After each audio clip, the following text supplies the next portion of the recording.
Hi friends, welcome to Karthik Telugu news. Friends, ఇవాళ బంగారం వెండి ధరలకు సంబంధించి ఒక ఇంపార్టెంట్ అప్డేట్ న్యూస్ అయితే రావడం జరిగింది. దీనికి సంబంధించిన వివరాలు అయితే ఈ వీడియోలో పూర్తి తెలుసుకుందాం. ఫ్రెండ్స్, దయచేసి ఈ వీడియోని ఎక్కడ స్కిప్ చేయకుండా చివరికి చూడండి. అలాగే మా ఛానల్ని సబ్స్క్రైబ్ చేసుకుని నాకైతే ఒక సపోర్ట్ ఇవ్వండి. మనం వివరాలకు వెళ్ళిపోతే కనుక బంగారం వెండి ధరలు రోజు ఒకేలా ఉండటం లేదు. అంతర్జాతీయ మార్కెట్లో జరిగే కొన్ని కీలక పరిణామాల కారణంగా ఈ ధరలు నిరంతరం మారుతూ వస్తున్నాయి. అయితే గత కొన్ని రోజులుగా పెరుగుతూ వస్తున్న బంగారం వెండి మధ్యకాలంలో కాస్త తగ్గుముఖం పట్టి కొనుగోలుదారులకు స్వల్ప ఊరటనైతే ఇవ్వడం జరిగాయి. కానీ ఇటీవల కేంద్ర ప్రభుత్వం విదేశాల నుంచి దిగుమతి చేసుకునే బంగారం వెండిపైనే సుంకాలను పెంచడంతో మరోసారి ధరల ఆకాశాన్ని అంటాయి. ఒకేసారి భారీ మొత్తంలో కూడా పెరిగాయి. అయితే ఆ తర్వాత బంగారు ధరలు క్రమంగా తగ్గుతున్నాయి.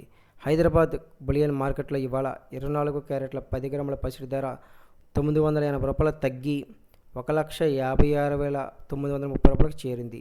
అలాగే 22 క్యారెట్ల 10 గ్రాముల గోల్డ్ రేటు 900 తగ్గి 1,43,850 పలుకుతుంది. అటు కేజీ సిల్వర్ రేటు కూడా 3,04,900గా ఉంది. ఈ ధరలు తెలుగు రాష్ట్రాల్లోని ప్రాంతాల బట్టి మారుతూ ఉంటాయి. సో ఫ్రెండ్స్, ఇది ఈరోజు బంగారం వెండి ధరల update news. Thank you for watching this video.